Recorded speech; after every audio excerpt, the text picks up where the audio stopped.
Desde o versículo 3, irmãos, pela graça que me foi dada, digo a cada um dentre vós, que não pense de si mesmo além do que convém, antes pense com moderação, conforme a medida de fé que Deus repartiu a cada um. Veja, irmãos, o nosso assunto hoje é uma paixão pelo ministério. Se refere mesmo, ao seu trabalho aqui dentro da igreja. O que é paixão? Bem, se você olhar assim a paixão de Cristo, aí você vai entender que a palavra paixão significa sofrimento. Por isso que fala, paixão é uma palavra que tem na sua raiz, essa palavra de sofrer. Então, você vai olhar com paixão, é Jesus sofrendo a sua dor, ou você sofrendo a dor de alguém quando você sente compaixão. Aqui a palavra é paixão, ou seja, é o amor, é o seu desgaste, realmente aquilo que você sente pelo ministério, pela obra que você faz na casa de Deus ou por Deus. Aquilo que você mais gosta de fazer na casa do Senhor. E algumas tarefas a gente faz não é porque gosta, a gente faz porque precisa, não é verdade? E algumas coisas você faz porque gosta. Então aquilo ali é o seu ministério diante de Deus. E outras coisas, todo mundo tem que fazer. Não é porque gosta, porque não gosta, é porque precisa fazer. Às vezes, numa casa tem a mãe, o pai, o filho, cada um dos membros da família tem uma função. Diante de Deus, pelo menos, tem uma função. Mas quando fala assim, e na hora de limpar a casa? Não é uma questão de função do pai, ou a mãe, ou o filho. Todos têm essa obrigação. O filho de levantar de manhã, arrumar sua cama, deixar o quarto limpo, de ajudar na cozinha, limpar lá um prato, uma panela, uma coisa desse tipo. Depois que come, pega o prato, tira da mesa. Então isso aí, meus irmãos, é a parte, Mas o pai tem que ter a paixão de ser pai, a mãe tem que ter a paixão de ser mãe, o filho tem que ter a paixão de ser filho. Veja, na igreja não é diferente. Então, olha aqui, cada membro da igreja, ele é um ministro, não é só o pastor. Essa é uma ideia falsa. O pastor que é o ministro, não é verdade não. Isso é um pensamento errado, que faz um pastor se parecer um sacerdote, lá do Velho Testamento, o que não existe, Agora, muitas igrejas assumem esse discurso. E o pastor também diz assim, ministro sou eu. Não. Ministério, meus irmãos, é para todos os membros da igreja. Você sabia que cada membro da igreja é um ministro? Que você recebeu uma habilidade, você recebeu de Deus um dom, e você vai ter que prestar conta desse dom que você recebeu de Deus. Eu não quero prestar conta, não. Você vai ter que prestar, querendo ou não, você não pode ficar na igreja à toa. O nosso propósito é servir a Deus, servindo na igreja e servindo aos outros. Eu quero servir a Deus. Não existe. Se você não estiver servindo a Deus na igreja e estiver servindo outras pessoas. Eu só quero servir outras pessoas e não quero servir na igreja. Isso não é servir a Deus. Servir a Deus é servir na igreja e servir aos outros. Não existe, eu estou servindo os outros. Não. Então você não está amando o que Deus ama, que é a sua igreja, que é o seu corpo. Nós fazemos parte desse corpo. Nós vamos ver já. Então, cuidado, Quando nós estamos falando de servir a Deus, o nosso ministério, o primeiro passo é cuidar com o seu orgulho. Versículo 3. Paulo está sendo bem enfático. Está dizendo, não pense que você é alguma coisa. Olha lá, não tenha de si mesmo mais alto conceito do que convém. Esse é um problema das pessoas que trabalham na casa do Senhor. Seja ele o pastor, que ele tenha a predisposição de ter mais isso do que os outros, ou seja, qualquer pessoa. Não pense de si mesmo mais alto conceito do que convém, não é? A gente sempre pensa mais da gente menos dos outros. Eu sei mais, eu faço mais. Veja só, isso é um pensamento natural. Isso está no coração do ser humano que faz parte da queda, de achar que é melhor, de achar que é mais necessário. Eu só faço sempre melhor que os outros.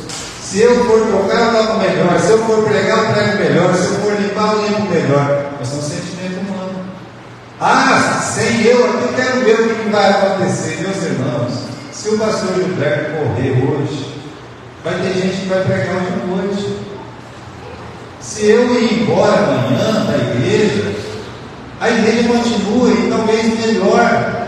Por quê? Porque não existe isso de eu sou melhor ou eu sou imprescindível, sem mim ninguém vai poder fazer nada. Quem disse sem mim não podeis fazer nada é quem? É Jesus.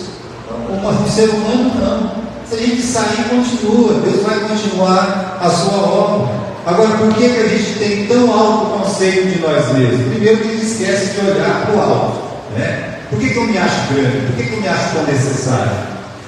É porque eu esqueço de olhar para cima, né? De saber que foi Deus que me deu o dom que eu tenho. Então, se eu sei fazer alguma coisa, eu já devia olhar para o alto e dizer assim: Deus, muito obrigado. E também eu não olho para o lado, né? De saber que o meu dom, aquilo que eu faço, é apenas um fragmento. E só tem utilidade se for usado para o bem comum. Então, a melhor coisa que eu posso fazer é um fragmento, ou seja, é uma parte de alguma coisa maior. Então, o melhor que eu posso fazer na casa de Deus, da igreja, é só participação, é só cooperação, não é de mim mesmo. É isso que o apóstolo Paulo vai dizer aqui, mas ele começa, meus irmãos, quando ele vai falar assim da nossa paixão pelo ministério, ele começa dizendo: olha, tire o orgulho do seu coração. Ontem lá ouvindo a mensagem do pastor Jefferson, né? Ele citou o pastor João Inques. O pastor João Inques, ele é um mentor responsável pela abertura de praticamente todas as igrejas originais aqui do Alto Paulista. Um gênio realmente, mas ele tinha uma palavra assim: se você não presta para servir, você não serve para liderar. Se você tem disposição de servir, então você vai poder liderar. Olha que coisa interessante que eu ouvi. O líder primeiro é o servo, mas não é isso que Jesus já dizia sempre: se vocês quiserem ser o primeiro, seja o último, seja o derradeiro. O Filho do Homem não veio para servir, mas para ser servido, mas para servir. Servir é o quê? Ô pastor, tem um doente aqui em casa. E aí? Calma aí, eu vou ligar para alguém para te pegar e te levar. Não. Eu vou lá, irmão. Eu vou lá. Preciso de levar para o hospital, preciso de alguma coisa. Nós temos uma tarefa na igreja para ser feita. O que? Pode. Isso é servir. Isso é a disposição. Então é disso que o apóstolo começa a falar desse cuidado que nós devemos ter com o orgulho. Porque é o próprio orgulho que faz com que eu não queira fazer algumas coisas simples, muito simples. Ele citou um exemplo ontem também, que eu sempre fiquei envergonhado, eu não sabia disso, eu não sabia. Ele estava falando, sabe, do Rotary Club e coisa e tal, né? E disse que no Rotary Club, se uma pessoa quer fazer alguma coisa lá, eles pegam, a primeira coisa que eles pegam, eles dão uma vassoura na mão da pessoa. Eu nem sabia, como é que é uma vassoura? Como é que ele vai fazer, né? Se ele tiver pronto para usar essa vassoura, ele vai ficar pronto para estar lá na frente. Interessante isso, né? O pastor muito inteligente pregando ontem, né? Fiquei pensando, puxa vida, graças a Deus que eu estou aqui hoje, né? Então, cuidado com o orgulho. Segundo, né? Como como é que a gente pode evitar esse maldito orgulho que nos persegue? Como eu posso evitar? Paulo explica aqui no versículo 3, né? Não pense cada um mais do que convém a si mesmo, antes pense com moderação, conforme a medida da fé que Deus repartiu a cada um. Pense com moderação. Olha só, né? Aí nós temos uma tradução, meus irmãos, que diz assim: cada um tenha uma imagem equilibrada de si mesmo. Aí evita-se o orgulho. Então, quando você tem uma imagem equilibrada de você, o que acontece? Você, biblicamente, né, como é que eu posso ter uma imagem equilibrada? Eu sei das minhas fraquezas e eu sei das minhas habilidades. Eu sei onde eu sou fraco. Eu sei que eu faço essa coisa errada aqui. Eu tenho que trabalhar aqui nessa coisa errada. Mas eu sei também da minha habilidade, o que eu posso fazer. Então isso é ter uma imagem equilibrada. O que Paulo está dizendo, tira o orgulho. E quando a gente tira o orgulho, a gente consegue ter uma imagem equilibrada daquilo que a gente realmente é, daquilo que nós somos, para poder realmente ser proveitoso na igreja, na casa do Senhor, para a obra do Senhor. Então, meus irmãos, tem duas pessoas aqui. Primeiro é o diabo. O diabo já tinha, antes dele cair, ele já tinha, meus irmãos, um alto posto. É fato isso, porque era um bem ungido. Então está lá, não era todo, chamava Lúcifer, né? Um anjo de luz. Veja só, não era qualquer um, não, ele tinha um posto alto lá. Mas aí, eu quero ser como Deus. Eu quero o lugar de Deus. Eu me contento aqui de ser esse querubim ungido, não. Eu quero o trono de Jesus. Eu quero a glória de Jesus. Ele busca esse trono e essa glória até hoje. Está em busca desse trono, dessa glória, dessa adoração que vai acontecer, como diz o livro de Apocalipse. Os homens vão adorar a besta. O mundo inteiro vai adorar a besta. É o que ele quer. Ele quer ser adorado como Jesus. Ele é adorado. A diferença é que ele vai ser adorado pela pressão. Jesus, ele é adorado no coração. Bom, essa é a diferença. Então, veja só, né? O diabo, ele não tinha uma imagem equilibrada dele, de dizer: eu não sou Deus, eu sou uma criatura, eu não posso ser Jesus, porque Jesus é Deus, e eu não sou Deus.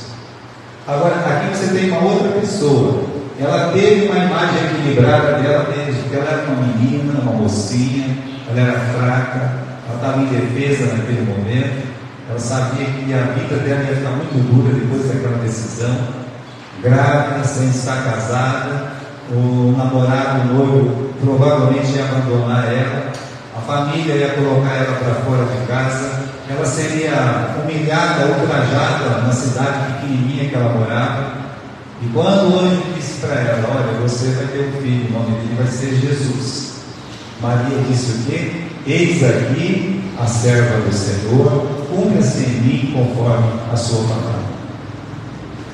Eis aqui o quê? A serva. Ela não disse: cumpra em mim, há poder em mim para cumprir a palavra. Não, né? Ela disse assim: olha, eu sou uma escrava, eu sou pequeno, eu não sou nada, né? Mas cumpra-se em mim a tua palavra. Então, na prática, meus irmãos, nós não temos o dom de fazer tudo, o nosso dom é complementar, né? Paulo vai dizer aí, né? Você pode ter o dom de exortar, mas não significa que você sabe ensinar, tem o dom de ensinar. Você pode ter o dom de cantar, mas pode ser que você não tenha o dom de liderar. Ou seja, os nossos dons, eles são complementares. Ninguém tem todos os dons. Então, se você tem um dom, você é um dom complementar para ser usado aqui na igreja. Eu lembro uma vez, eu estava na Engaia e tinha um menino, né? O pai dele deu uma bola para ele. Não te lembro aquela bola, né? Mas era uma bola desmontada, tinha umas peças, você tinha que montar a bola, sabe? Aí o moleque, então, a bola estava montada, deu o moleque desmontou a bola, o moleque era um moleque pequenininho assim, e o moleque não conseguia montar a bola, o pai foi ajudar, não conseguia, e aí o moleque começou a chorar, aquele moleque guerreiro, chato, sabe?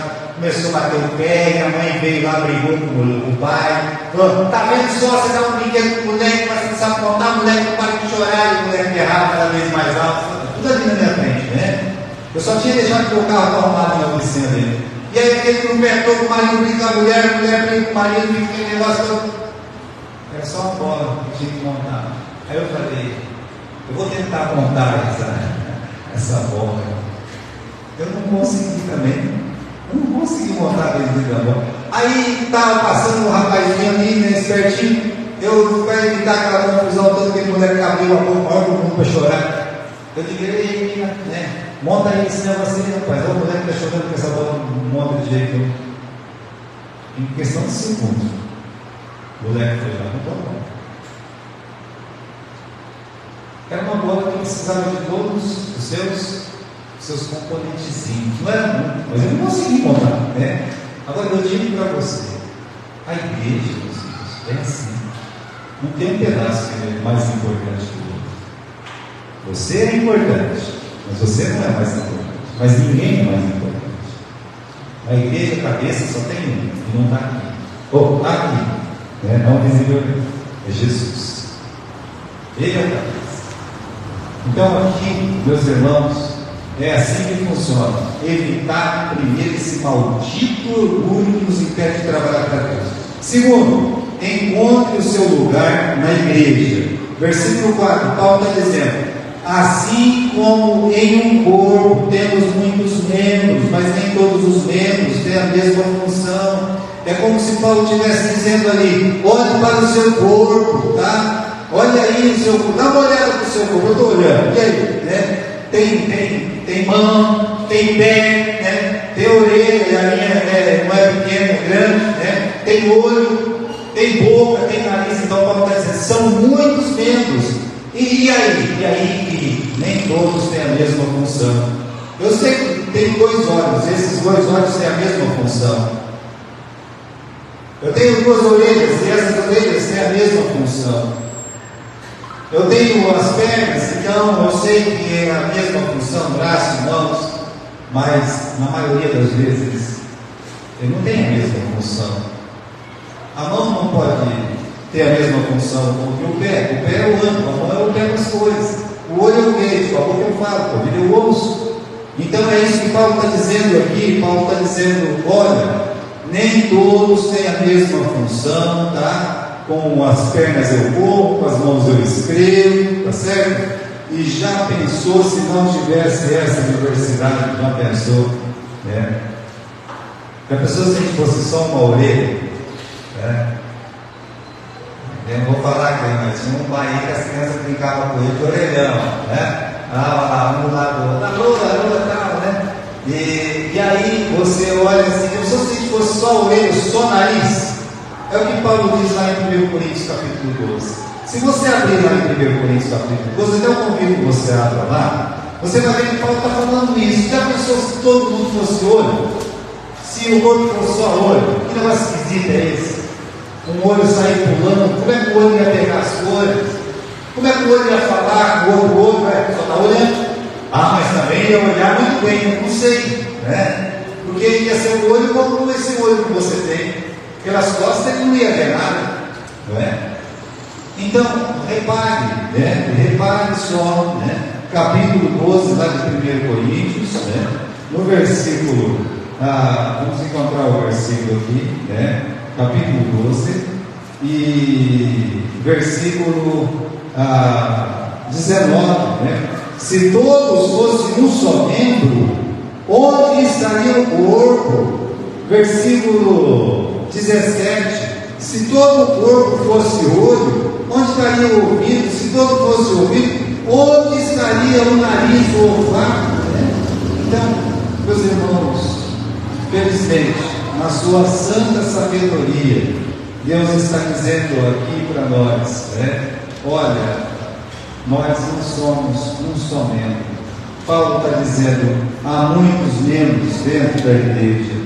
Paulo está dizendo aqui, vamos voltar para o capítulo 12 de Romanos, no versículo 4, assim somos nós. Ele está dizendo, versículo 4, assim como em um corpo, temos muito membro. Então, assim somos nós, né? A igreja tem muitos membros. Olha aqui, a menor das igrejas estará entre 2 ou 3, ou seja, terá mais de um membro. Eles não têm a mesma função, eles precisam um do outro. Eu preciso de você, você precisa de mim. Eles se complementam um ao outro, eles se movem quando trabalham juntos, eles crescem em tamanho quando trabalham juntos. Então, o olho ou o nariz, para funcionar, outras coisas têm que funcionar. Se quer um movimento dentro da igreja, a igreja tem que trabalhar junta, unida. Meus irmãos, a igreja não cresce se os irmãos não trabalharem juntos. É preciso muito trabalho para a igreja crescer. Para crescer em conhecimento, tem que trabalhar junto. Paulo está dizendo que individualmente nós somos membros uns dos outros. Isso implica necessidade e importância, né? Somos membros uns dos outros. Significa o quê? Que eu preciso de você, você precisa de mim, ou precisamos uns dos outros. Aí você vê assim: o dedo precisa da mão, a mão precisa do braço, o braço precisa do ombro, o ombro precisa do ombro. É isso que Paulo está dizendo em 1 Coríntios capítulo 12, versículo 21. Vamos abrir lá novamente, né? Em 1 Coríntios capítulo 12 e versículo 21. Vamos dar uma olhadinha. Ele está dizendo aqui: o olho não pode dizer à mão, eu não preciso de você, nem ainda a cabeça aos pés, eu não tenho necessidade de vós. Então isso é um conceito muito grande. É como se ele estivesse dizendo aqui: olha, eu não posso dizer para o irmão Gilberto ali, eu não preciso de você. Eu não posso olhar e dizer para a irmã Cecília, eu não preciso de você. Qualquer irmão aqui não pode olhar e dizer assim: eu não preciso de você. Mas o nosso orgulho não nos leva a dizer isso. Eu não preciso. Será?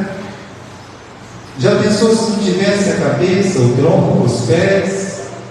Bom, aí você vai numa indústria lá, depois que inventaram a mão mecânica, né? A mão vai lá apertar. É o dia inteiro fazendo a mesma coisa. Sabe? Mesma coisa. Tá bom. Então, se você acha que você pode ser só uma mão, né? Vai lá ser. Acho que é o filme do Frankenstein, me lembra, é um filme legal até, né? As crianças que gostam. Tinha só uma mão. A mão ficava andando, né?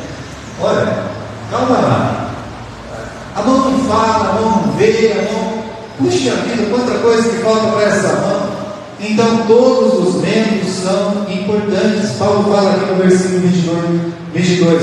Os mais fracos são mais necessários. Presta atenção, mais fraquinho é o que mais precisa deles, né? Então, meus irmãos, eu preciso de você, você precisa de mim, nós precisamos de Cristo. Isso aqui é um trecho de uma música cristã. Nós precisamos um do outro sempre. Se um sofre, todos sofrem. Capítulo 12 de 1 Coríntios, versículo 26. De maneira que se um membro cai ou padece, todos padecem com ele. Se um membro é honrado, todos os membros se alegram com ele. Se é honrado ou se padece, né? Quando o Tiago e o Pedro estavam presos, todo mundo estava chorando lá na igreja. Mas se um membro é honrado, todo mundo fica honrado. Quando alguém chegava e falava assim, muitas pessoas se converteram, ele pregou. Muitas pessoas falavam, a igreja inteira ficava contente, todo mundo ficava feliz, porque era um trabalho da igreja, não é um trabalho individual. Então, irmãos, quando o irmão padece e as outras pessoas falam, bem feito, isso não é uma igreja. Isso não faz parte do Espírito Cristão. Isso não é membro ficar doente. Tá bom? Aí de repente, um membro da igreja fica doente espiritualmente, ele cai no pecado, acontece alguma coisa na vida dele. Bom, aí a irmã Basti, 3 tem uma inflamação no dedo. e fica aquela coisa horrível. Vamos arrancar o dedo, né, irmã Bastilha? É assim? Vamos arrancar, irmãos. Bora arrancar. Bora tirar o dedo aí, né? É só um dedo, eu tenho 10. Vamos arrancar o dedo. É assim? O que a gente vai fazer? Vamos procurar um médico, né? Vai pegar um remédio, vai lutar. Se não tiver jeito, aí não. Mas o primeiro pensamento da igreja, o membro doente, enfermo, seja ele quem for, é lutar. É dizer assim, não vai para mim, não vai morrer, não vai embora. Então a gente luta. Por isso é tão importante como a gente trata os nossos doentes, porque se um dia a gente ficar doente, como a gente quer ser tratado? Né? Já vamos cortar? Então, meus irmãos, se um sofre, todos sofrem. Se um é honrado, todos são honrados. Agora, imagine um membro fora do corpo. Dá uma olhada aqui, né? Pode pular isso aí, né? Fora do corpo a gente é o quê? É um membro decepado. O pastor Luiz, que tomava conta da igreja de Catanduva, a cunhada dele, né? A cunhada dele estava andando de carro, era altas horas da noite. E aí os dois estavam andando de carro, né? Um tempo ali, acho que os dois namoravam. E aconteceu um acidente. Na frente deles, eles estavam parados no sinaleiro mesmo, sabe? E aí uma moto passou, a moto era de galha. Eu conhecia a moça. Né? E a moto bateu. O rapaz morreu. A moça perdeu o braço. Tadinha. Mas essa pessoa que viu, disse que o braço estava pulando. Eu nunca vi, eu sou ver um negócio desse, eu desmaio. Eu não sou muito bom em ver as coisas, né? Não sou forte para isso. Pessoas chegam e falam, pastor, meu machucado aqui, eu olho assim, os olhos fechados. Tá. Agora, repare, um membro decepado. Olha só, é a pior imagem que nós podemos ver, é um membro fora do corpo. Já pensou você encontrar uma mão, um pé, um braço fora do seu corpo? Mas parece que a gente não tem esse sentimento quando acontece isso dentro da igreja. Mas deveria ter. Um sentimento de tristeza, de orar, para Deus tocar no coração daquela pessoa, para ela poder se consertar ou voltar. Né? Então tire o pensamento, olha, não preciso da igreja. É o diabo que faz o crente falar, não preciso da igreja. O diabo ensina o crente que ele não precisa ir na igreja para fazer parte de uma igreja. O diabo quer que o membro fique com o braço fora do corpo, agitando-se, até parar com isso. Porque o braço, por causa dos nervos, eu não sei, né? Eu não entendo disso. Fica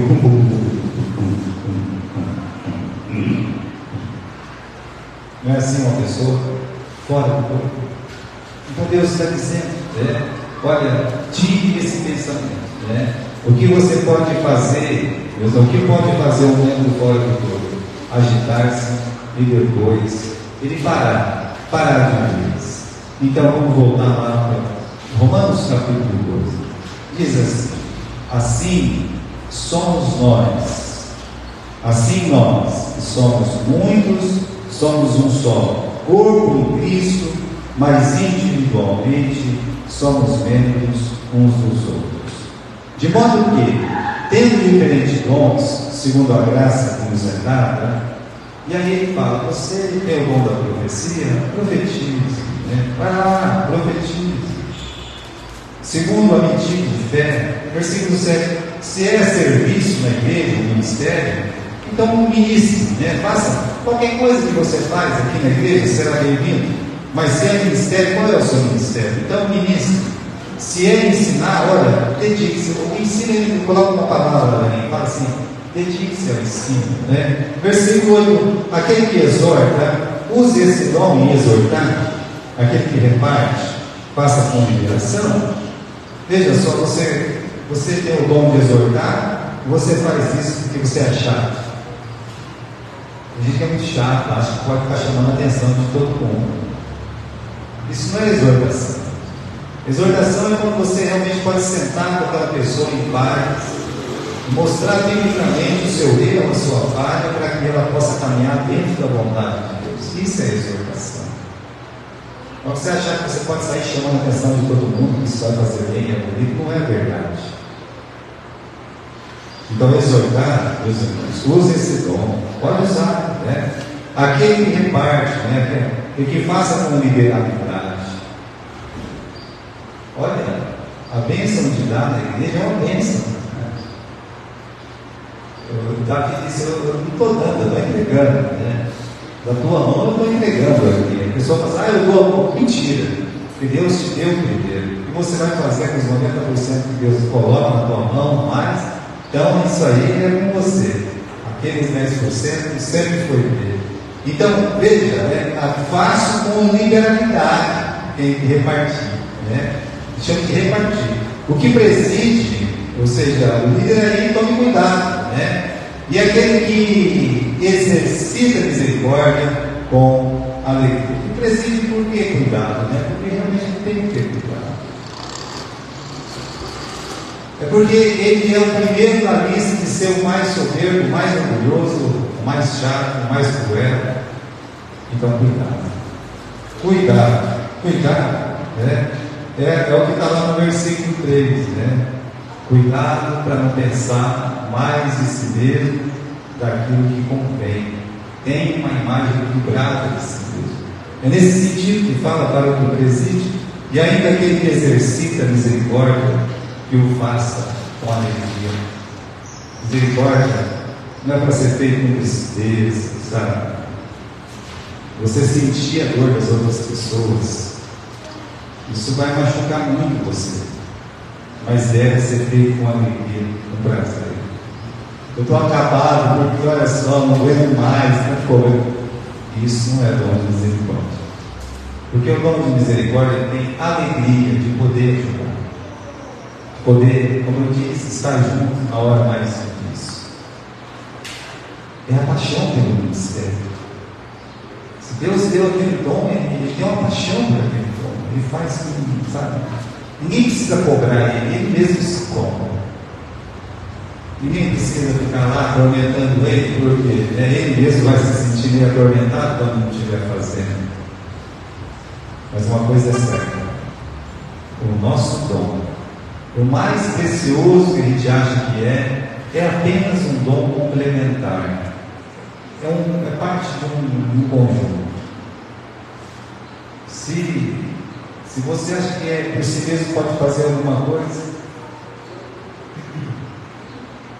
um Gilbertinho Choite, um relógio de parede. Pastor, não está funcionando. Aí eu disse: vou fuçar. Eu só coloquei lá aquele negócio que vai fazer. Só de eu colocar aquele negócio, ele fez assim. E parou. Eu disse: esse relógio não tem nada, porque as engrenagens dele estão tudo no lugar. Só que é um relógio antigo que precisa fazer o que para funcionar? Dá o que nele? A corda. Né? Só que não tem aquela pecinha aqui na porta. Quando pegar na porta, o que vai acontecer? Tira uma pecinha só. O que acontece? Ele para. Pode ser o relógio mais lindo do mundo, lá no Notre Dame, lá. Vai parar. E o símbolo não vai parar. A igreja é assim. É esse conjunto maravilhoso de Deus. Nós somos um conjunto maravilhoso, mas precisamos um do outro. Eu preciso de você e você precisa de mim. Amém?